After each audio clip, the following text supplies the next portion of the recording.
ஸ்ரீ மாத்ரே நமகா. சென்னை அடையார் சர்வசக்தி பீடத்திலிருந்து அருள்வாக்கம்மா ரேணுகாதேவி.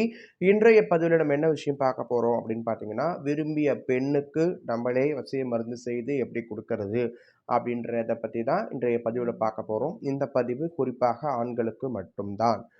இந்த பதிவை பார்க்குறதுக்கு முன்னாடி நம்மளுடைய சேனலை இது வரைக்கும் சப்ஸ்கிரைப் பண்ணாதவங்க பண்ணிக்கோங்க. வாங்க வீடியோக்குள்ளே போகலாம்.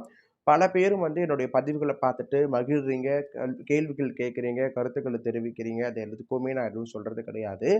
ஆனால் நிறைய பேர் திட்டுறாங்க. எனக்கு திட்டுறாங்கன்னா, இந்த மாதிரி பதிவுலாம் சொல்லலாமா, உங்களை மாதிரி ஆளெல்லாம் உலகத்தில் இருக்கக்கூடாது, உங்களை மாதிரி ஆளெல்லாம் மற்றவங்களுக்கு கெட்ட பேர், அப்படி இப்படின்னு சொல்லி என்னென்னமோ ஏதேதோ நீங்கள் பேசுகிறீங்க.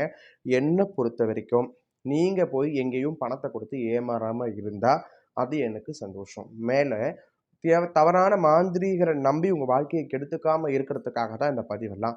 என்ன கூட நீங்கள் தேடி வர வேண்டிய அவசியம் இல்லை. நீங்களே இதெல்லாம் நீங்கள் செய்துக்கலாம். அதுக்காக தான் இந்த மாதிரி பதிவெல்லாம் நான் கொடுத்துக்கிட்டு இருக்கிறேன். நீங்கள் என்ன திட்டினாலும் சரி, என்ன புகழ்ந்தாலும் சரி, நான் செய்கிற வேலையை எப்பவும் செஞ்சுக்கிட்டே இருப்பேன். இது என்னுடைய வழக்கம். ஏன் அப்படின்னா, நான் எதையும் புதுசாக சொல்ல போகிறது இல்லை.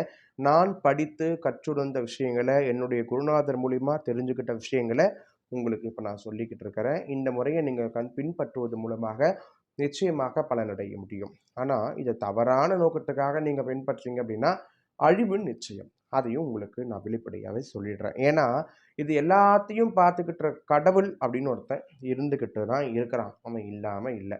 சரிங்களா? மிக முக்கியமாக வசிய மருந்து.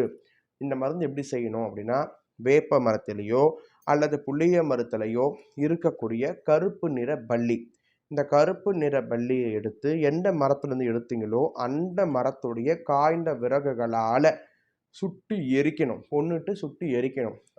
கொஞ்சமாக அந்த கரிகிற சாம்பலை எடுத்து அது கூட சிகப்பு நிற தலை சிவந்த ஓணான் இருக்கு இல்லையா, சிகப்பு நிற தலை சிவந்த ஓணானுடைய ரத்தம் கலந்து எந்த ஆண் பெண்ணுக்கு கொடுக்கணுமோ அந்த ஆணுடைய வலது கை ரத்தம், பெருவல் ரத்தம் கலந்து ஒரு ஆணுக்கு இனிப்பான தின்பண்டங்களில் கொடுக்குறீங்க, பெண்ணுக்கு இனிப்பான தின்பண்டங்களில் கொடுக்குறீங்க அப்படின்னா அந்த பெண் நிச்சயமாக உங்களுக்கு வசியமாவாங்க.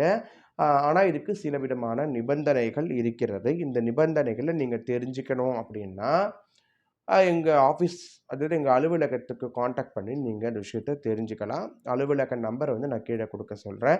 இது சம்பந்தமான கருத்துக்கள் இருந்தால் உங்களுடைய கருத்துக்களை கமெண்ட்ஸ் மூலிமா தெரிவிங்க. நன்றி. சிவாய நம.